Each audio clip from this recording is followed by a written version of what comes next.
Welcome to this random kitchen in my temporary home this week. I am Brittany Bass, a full-time passenger seat princess and operations manager of Matt Becker Fishing.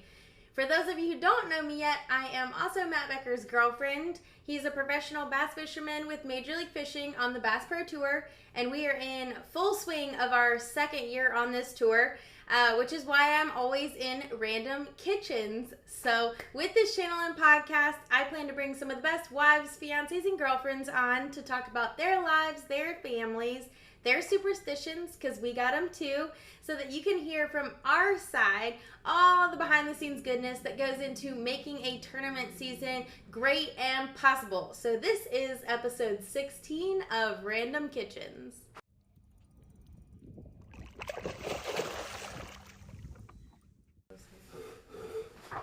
Ooh. About fell over. I would not. Okay, you think that's good? Are you ready? Is this good? Am I on? You're in camera, yeah, but We're you have live? to look here. Oh, we're live? We are live. Okay, we're live. Okay. This is just, you don't have to do anything of that. Okay, I'm just talking. Yes. Okay. I'm the hired help. The bribe tired help. No, I'm kidding. Okay. Welcome back, everyone. We are currently sitting in Florida getting ready for Heavy Hitters, or the Heavy Hitters tournament on the Kissimmee chain this week. So when this episode airs, all the guys will be practicing, and it'll officially start on Saturday. So today, obviously, is a little different because I don't know if you can tell by the lack of hair and the addition of a Y chromosome. Hey, I got a little bit of hair. No, I mean like long hair. Oh. But there is a man in my kitchen today instead of a wife, girlfriend, or fiance. But I am very excited to introduce you guys to the man that pulled me into this world, the best fisherman that I know, and the even better human, my person, professional angler, Matt Becker. So welcome to this kitchen that is also yours this week. Yes. Thank you. I feel welcome. Good. So like I said, we're sitting in our temporary home this week in Florida. It's a specialty event, the Heavy Hitters. You actually have to qualify the previous year. So the top 30, or there's 30 anglers that qualified, and they qualified by their big, did you just yawn? Their biggest bass from every tournament. So it's like their biggest bag, the top 30 with the biggest bags qualified for this, Heavy Hitters. So super fun event, and I'm looking forward to it. It is his first year doing Heavy Hitters, which means it's my first year doing Heavy Hitters. Yep. It's going to be interesting. Yeah. A lot of money up for grabs, so that's what we're here for. Yeah. So not only are they paying the tournament cash, but they're also paying a lot of money for big fish of each day, which is super, super exciting. So, and just to let you guys know, I did not bribe him to be here. He said okay, easily, super easy. Bribed. Not bribed. I was bribed.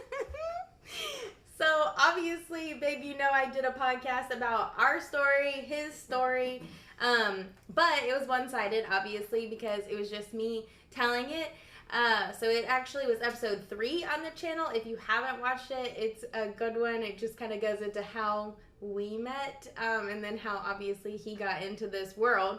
But for this interview, I'm going to ask him some questions about us, our lives. Stop it. I know I'm red. We're matching. Oh, we are matching. I thought you were talking about my redness. Oh, yeah, I got really red today. Too. Yeah, we went out on the water for a little bit, so excuse the hair and the very red arms.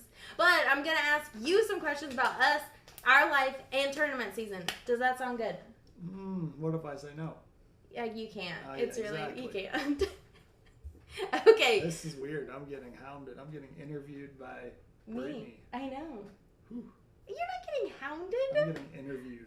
So every episode, I put a picture of the families up in addition to talking. So just so everyone can see, I'm also going to put some pictures. What do they need a picture for? They got No! This is Well, I the know. picture right here. No, Jeez, our life photos of our life. So I'm going to put a couple right here so that you can see us that may or may not have made it to Instagram.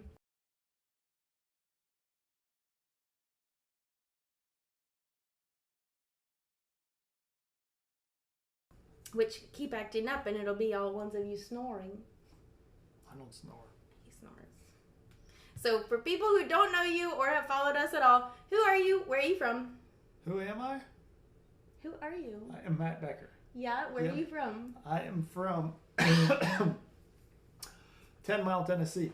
He's lying. So he always messes this up. He is not from 10 Mile, Tennessee. We currently live there. No, if somebody asks you, you where... are from... No. If a stranger asks you where you're from, they want to know where you currently live. No, they don't. want to know your Actually, life story, where you were born. Y'all tell us. If they want to know where you're from, they mean hometown. They mean where you were born, if grew you're up. at a restaurant, like we were eating breakfast this morning, and the server was like, "Oh, where are you guys from?" He wants to know where you currently live.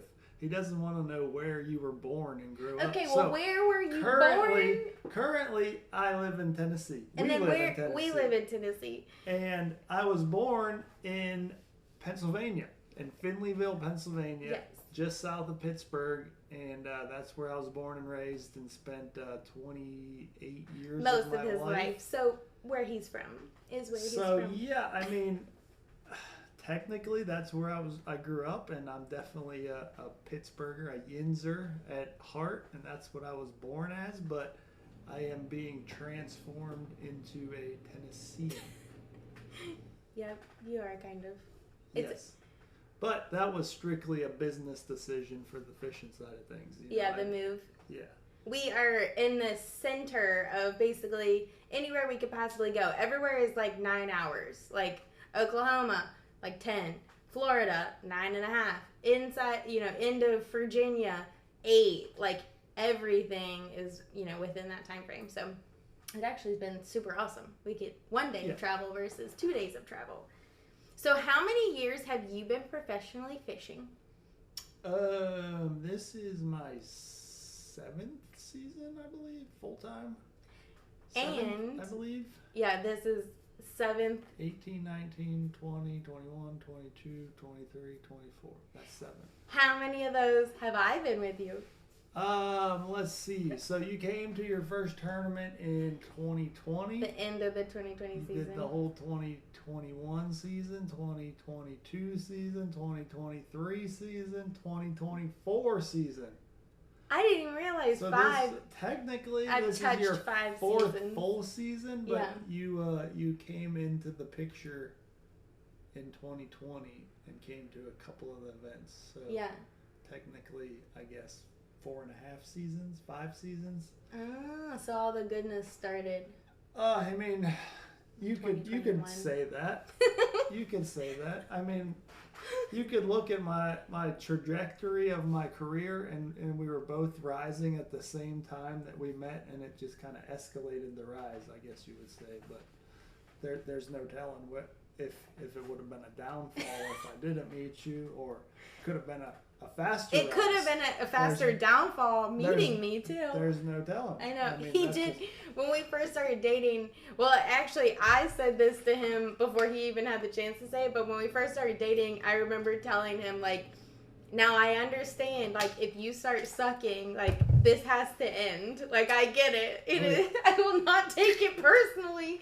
And obviously, we were, like, fairly new. So if it was going badly at the beginning, it would have been just, it would have just been bad. Yep, you can't have the bad juju, so no. Gotta end it quick. Will you be buying us any more sod anytime soon? Sod, yeah, absolutely. We're professional landscapers now, if you guys haven't heard, but they heard last week and saw pictures. Part-time fisherman, full-time landscaper. Just if we need, another hobby, That's not a hobby, no. another job. It's not good. I really admire the people that lay sod every day. 100%. That's impressive. It's so impressive. That wore me out. Ooh. I can't handle that. So, no. I don't think anytime soon, but I definitely want to get some more sod eventually to finish the yard. But we only did about half of the front yard. So. And the sod we had delivered was like little. I mean, it wasn't this big. It was like this big by like 3 feet. And we were coming down to Florida, and on the highway, we saw a sod delivery truck with a gigantic roll that looked like, like football stadium length, like huge. I was like, why didn't we get those? I don't think we'd be able to handle that. Well, we wouldn't be able to lift it, but no. We could get a couple people. Then we could just push it down the hill. Maybe next time. Maybe there won't be a next time. Hopefully not. Hopefully the grass Maybe just the grass grows will and just spreads. magically grow by itself. Okay, so let's start from the beginning. They know that we met online. We met on Bumble with my pickup line. But do you remember why you swiped on me? It was one of those just swipe on Shut everybody. up. It was not. See who comes back. Liar. You're such a liar. No, I don't remember specifically what caused me to swipe. I really don't remember anything specific about that. But I just remember, I mean, like I spent my time and looked through the profiles and everything. It was like, yeah, this girl seems interesting. Let's see if she likes me. Like medium crazy? I mean, that's debatable. That's debatable, but that, I mean, yeah, sure. Medium crazy. Medium crazy. She looks medium crazy. So dating as a fisherman obviously is a daunting task in itself. Dating in general is a daunting task, but then as a fisherman, like, were you worried about finding someone that would get this life or like meld in? For sure. I mean, it so like living this lifestyle takes a certain level of selfishness that like I have to be all about myself and what I'm doing on the water, and kind of puts old Brittany or any relationship kind of on the back burner for certain times. So definitely it's daunting for sure. And I mean, I was a little concerned about it, but I mean, the big man takes care of it all. So I knew if it was meant to be, everything would work out just fine. So when you thought about what you wanted in a future family, like, what did it look like? Pretty much exactly what we have right now. Traveling the world, fishing tournaments. You know, I didn't really want to be with someone that wanted to stay at home or had to stay at home for a job.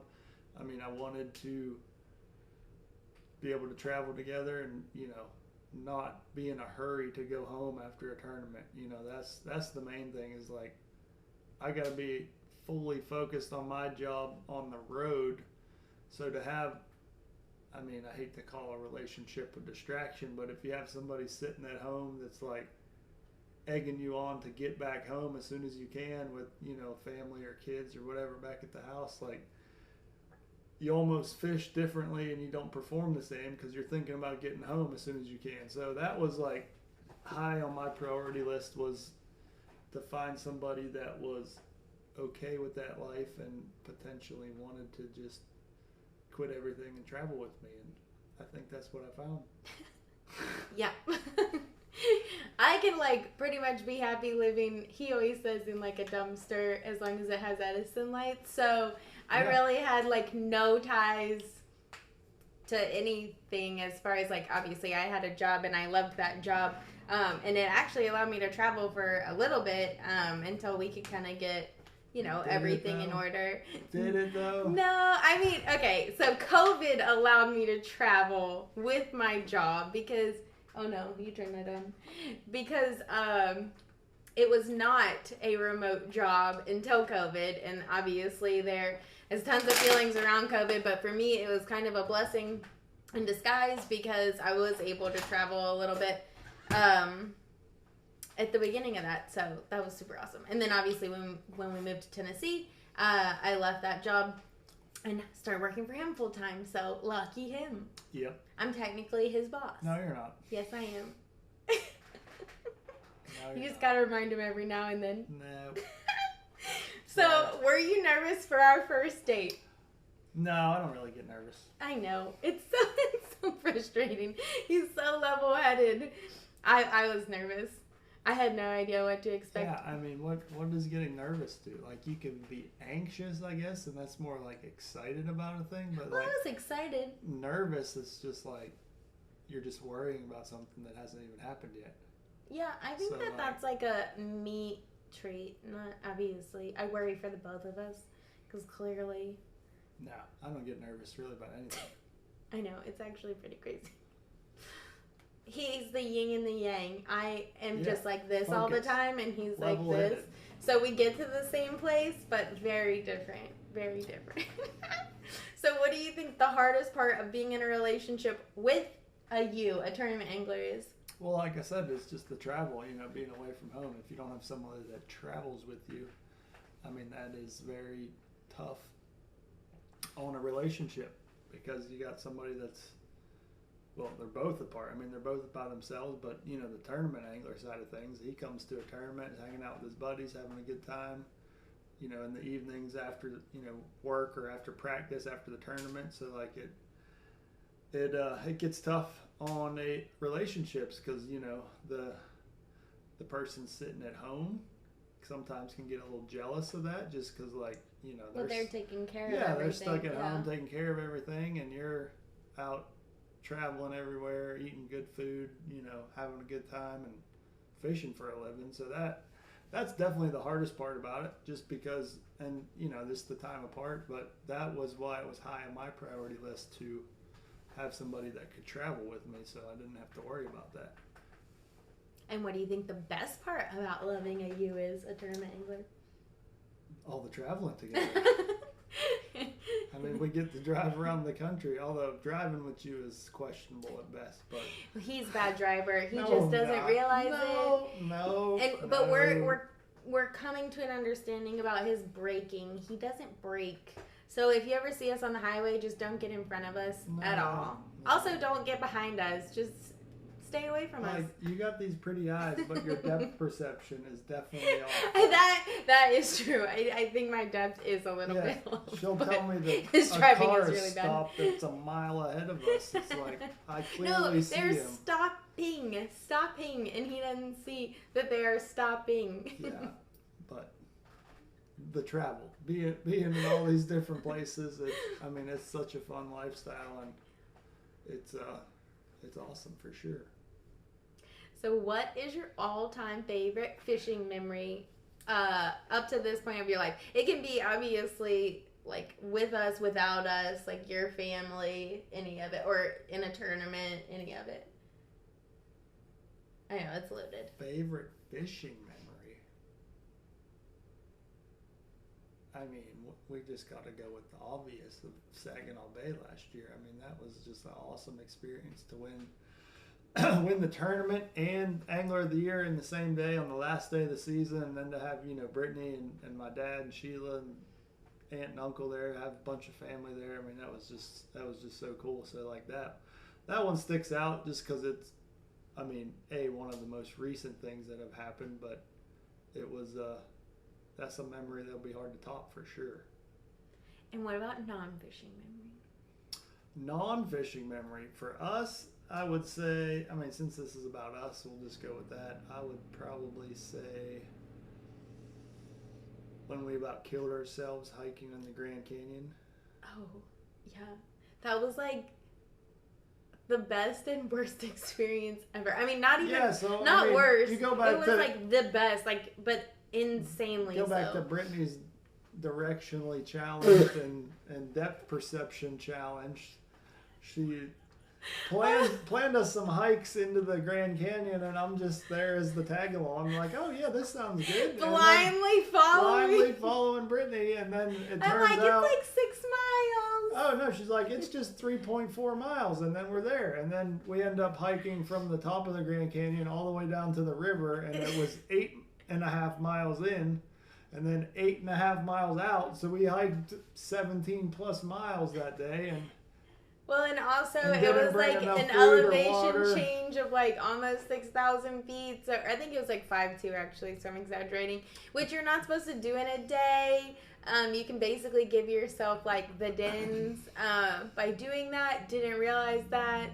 But once we saw the water, we were like, well, we might as well go on down. Yeah, that was a good memory though.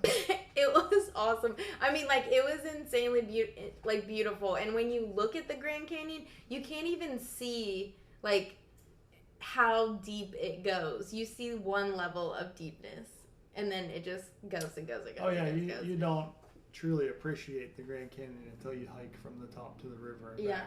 That'll truly make you appreciate the Grand Canyon. How big it is. Like, it's insanity. And we say almost died because, like he said, we did not bring enough food and water, and I was basically dying until, I guess it was like from the river up, that first 2 miles, I was like really, really struggling. I thought I was going to die and he was going to have to leave me and go get somebody. So it was super interesting. But then I got a Cliff Bar in me and I was good for a little bit longer.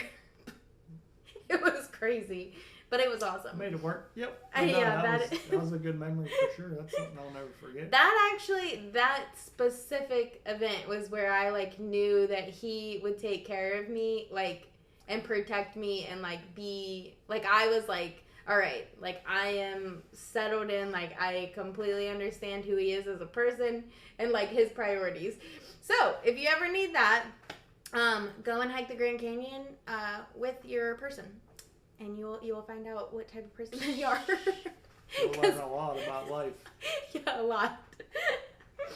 So, what is something that you like to do that's just for you?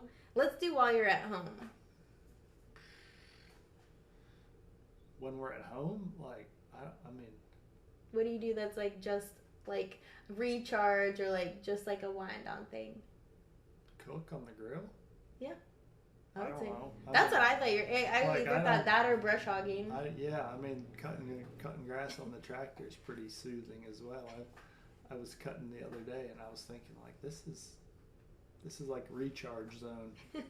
Just hop on the zero turn and just kind of put in some headphones, listen to something, and just kind of zone out. Zoom around. Yeah. So that's definitely, working around the house is something that I do to like take my mind off of work / fishing for a little bit and just kind of put myself through a little torture to make me kind of remind myself how lucky I am to fish for a living.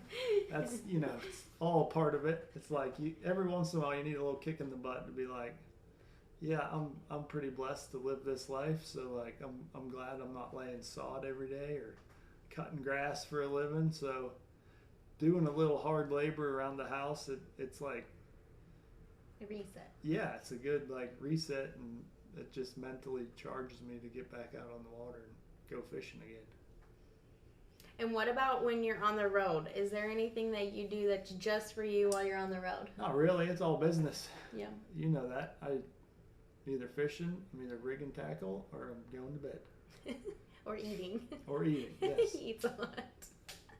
I mean, that's, keeping my body in shape to go fish. Yeah, for sure. So did you always know this is what you wanted to do?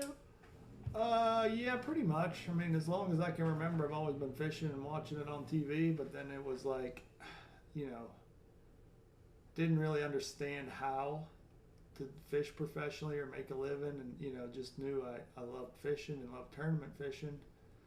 I don't remember the exact age that it was like, this is what I want to do, but it was pretty early on for sure. And, like driving age? Or I would say probably before that. I don't know exactly, but yeah, it was definitely pretty early on where I was set on this. But I did, like I said, I didn't know how. It was just like a pipe dream. It's like, sure, I want to do that, but I don't know how or where to even start. So basically, I just got into local tournaments, and I figured that was the best way to get to the highest level, was to just start at the bottom and just fish as much as you can. And then from there, I just kind of stepped my way all the way up the ladder. And I mean, it's never like I had like a set plan as a kid to get somewhere or whatever. It's just like, this is what I want to do, and I'm going to figure out a way to do it. I don't know how or where or when, but that's what I want to do. And here we are. Somehow we made it work. Yeah, and that was always, obviously, you guys know we talk about, like, the passion around this. That was always something that I, like, so much admired about him, and just, like, the way he does things now is just, like, this is what I'm going to do. This is what I need to do to get here, or if I don't know how to get there, like, I'm just going to ask around or figure it out or, like, find someone who knows or research it. It was never, like, there's, like, never an obstacle for him. I don't really believe in that, like, if, like, obstacles or whatever. Like, we just had this discussion at the last tournament with the guys. It's like, I'm the type of person that I feel like if you give me enough motivation or enough time to do something, like, I feel like I could do anything.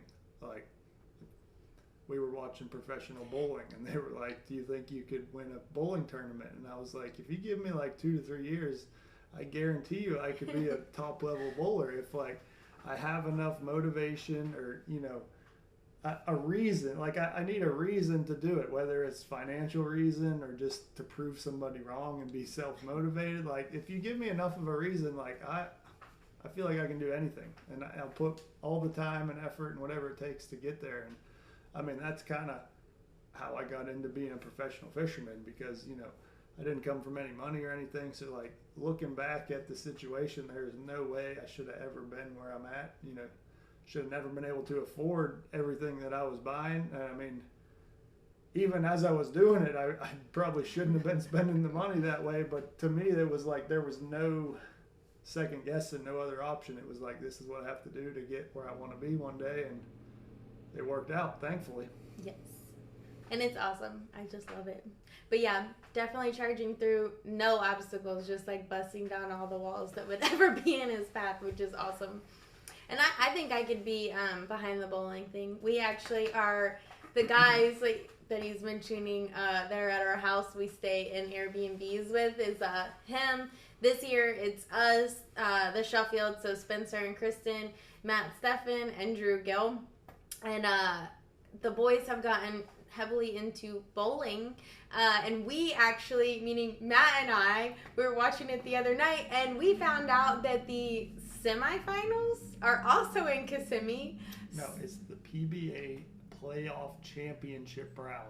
Oh. Is here in Kissimmee, Florida in just a few days. So and we are going. We got tickets, and we're gonna go see what live bowling is all about. I've never been to a live bowling match. No, we've just watched them on TV. Or a game? I don't know. I don't know.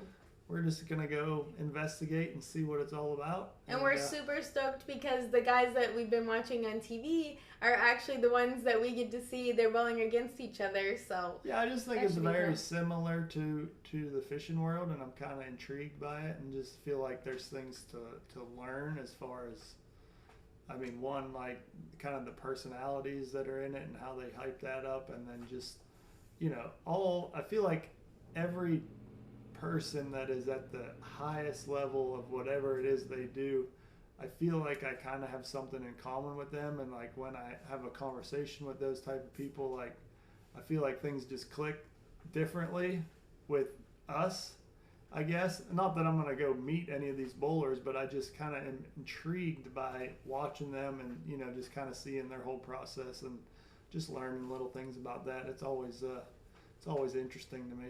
Yeah, so that will be a fun experience. I'll have to let you guys know how that goes. It's on Sunday this week.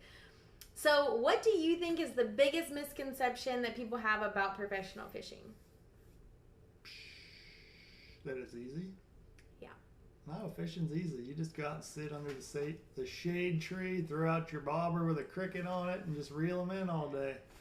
So simple. That's what I would say the average person, if we walked into the grocery store tonight and asked somebody what they think about fishing, I feel like that's what they would say. And I mean, what I do couldn't be further from the truth. I mean, it is a very athletic, trying, methodical sport. Yeah. If you want to call fishing a sport, I don't know. It is a sport. That gets tricky calling it a sport, but yeah, it's there's no relaxing, there's no sitting down in the shade tree. I mean, it's like I start practice tomorrow and I'll be out from, I believe, 6 a.m.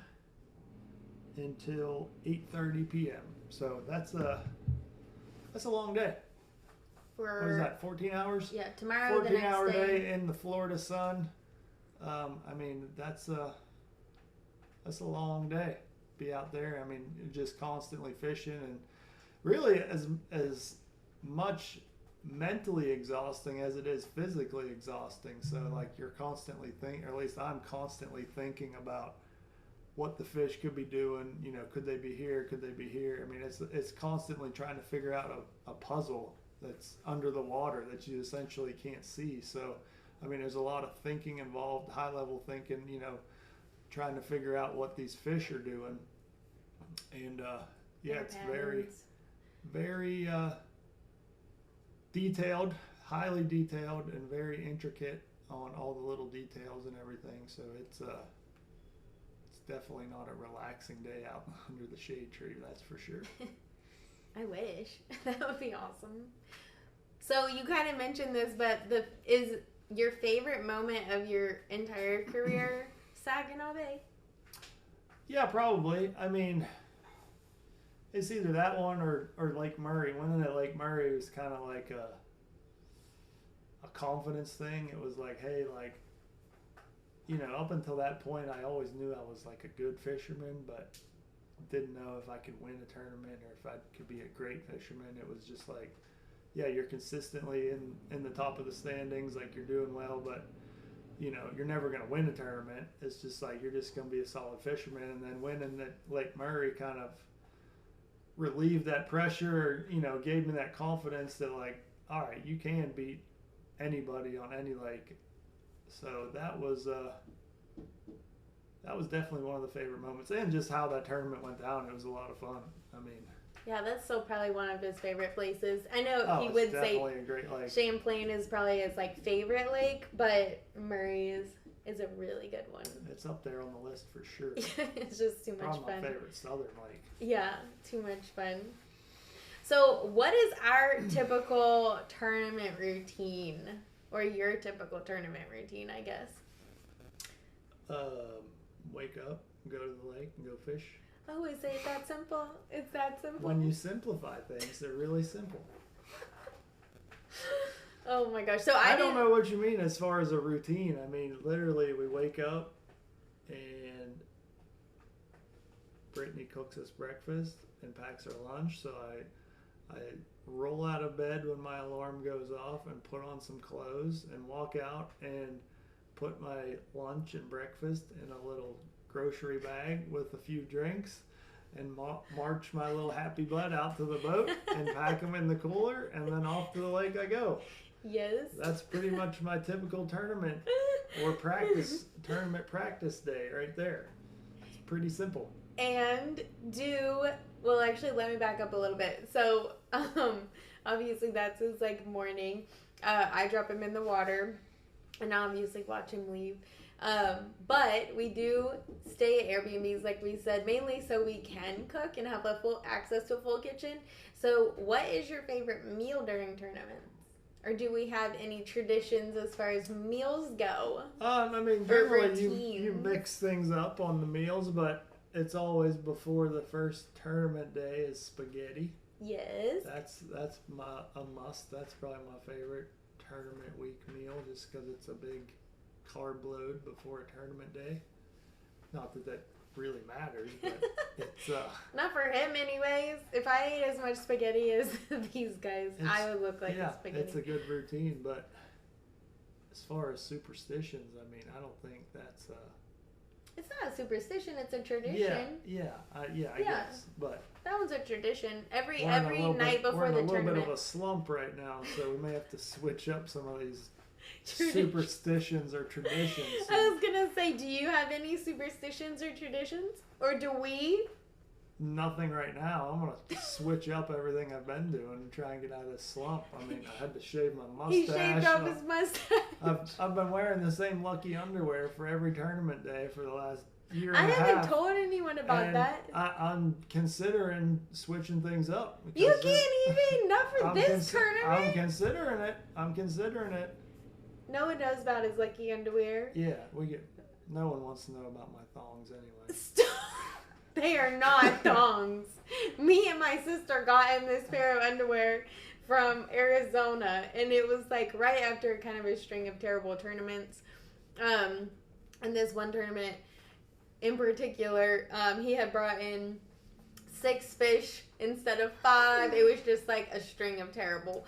For in his standards, obviously, I never think it's terrible, but that's just me. So we had brought back this pair of underwear, and since then, he has worn them, and obviously, last year was a phenomenal year. Yeah, I think the luck is worn off them, to be honest. So I did get him a different pair. You can try the yellow pair. Them up. I don't know. This tournament's gonna be the deciding factor. So if we don't have a good tournament in the lucky underwear here, it might be time to move on. Start experimenting with other underwear. See if we can find another lucky pair. Yeah, maybe one day I'll show you guys a picture of these underwear. Oh yeah, I'll model them right now. Actually, no. Holy jeez.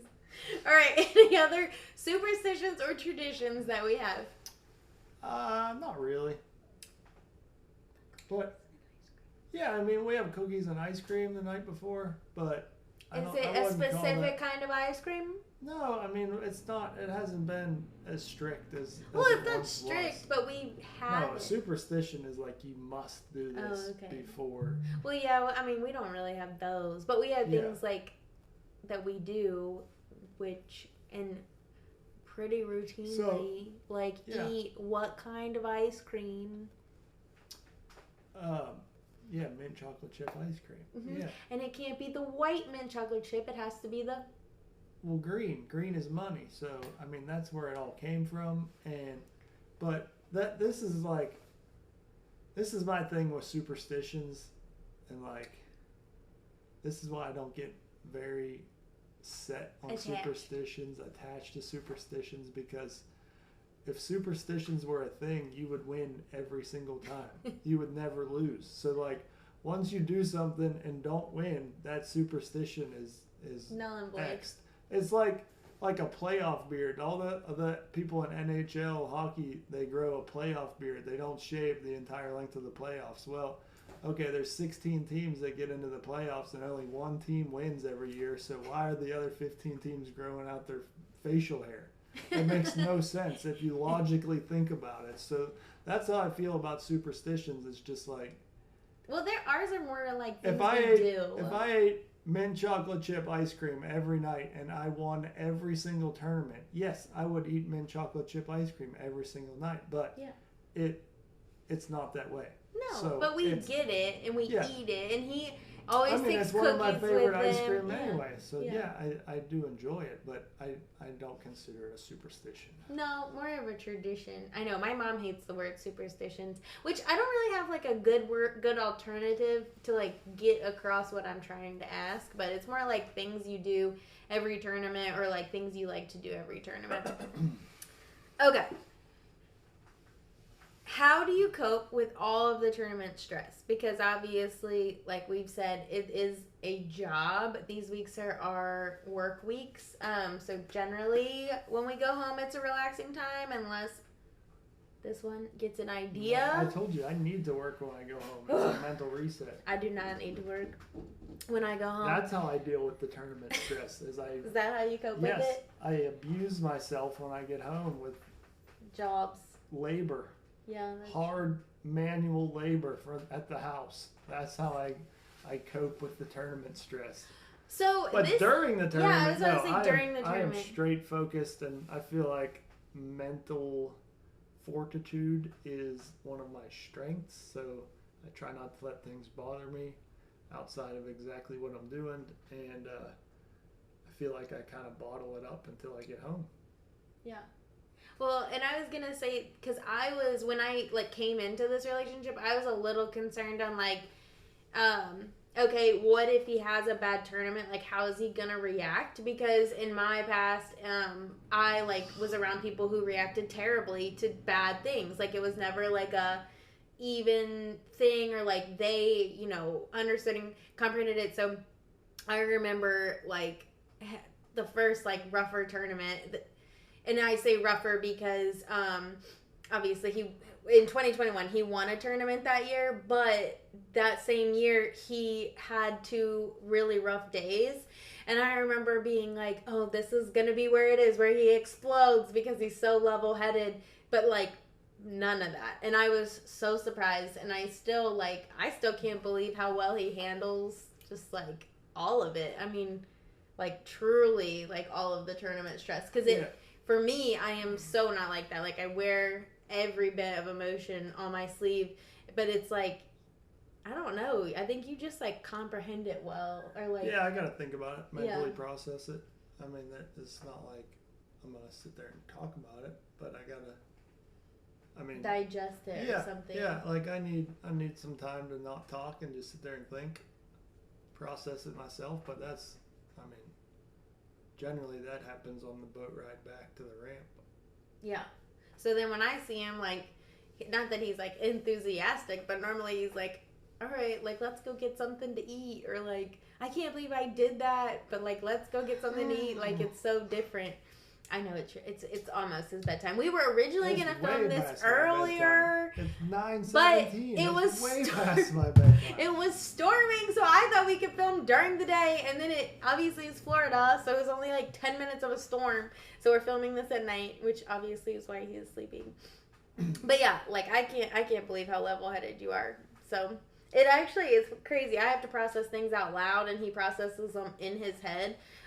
So that is like a huge difference between us. Like normally I want to ask a whole bunch of questions, and I've had to learn to like, I just sit there quietly, and eventually he will give me like whatever, you know, he wants to say about it, but he has to think through it for sure. So knowing what you know about this lifestyle, what's a piece of advice that you have for new anglers coming up? Or, and I would say sport, like it doesn't have to be like our life. It can be like just in general. I don't know. So like I got, generally when I'm asked that type of question, it's for the angler side of things, the fishing side of things. So like, what about the family side? I don't have any advice for that, because like our situation's unique, where you get to travel with me. So like that's my piece of advice. Find someone who could travel with you, but I know or find a way for them to. That's not realistic. So I don't know what I would say for as far as a piece of advice. It's a tricky one. One last question, and we'll wrap up with a few quick hits. What are you most proud of that we have accomplished together, fishing or non-fishing related?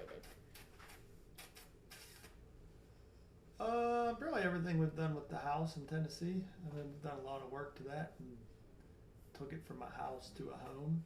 So I would say that's probably our thing that I'm most proud of. Everything we've done with the house. I know, I love it. I love our house. It is definitely ours. And there has been a lot, because Project Lover over here. Yep. Okay, so we're going to wrap up with a few quick hits. So what is your PB and where did you catch it? PB, personal best. Yes. That is, I think it's 9 pounds, 1 ounce at Lake Seminole. Oh, where is Seminole? Seminole is in Georgia, Florida. Majority of it's in Georgia. There's a little portion that's in Florida. And what, if you had to pick a go-to show or movie? He is not a TV watcher, obviously. No, you guys probably figured that out. TV or movies. If you had to pick one, though, what's your all-time favorite? I mean, we always just put on The Office and just let it play. So that's a good show. Just dumb enough humor. I don't have to think. It's fabulous. And then, what is your favorite thing that I do for you during a tournament?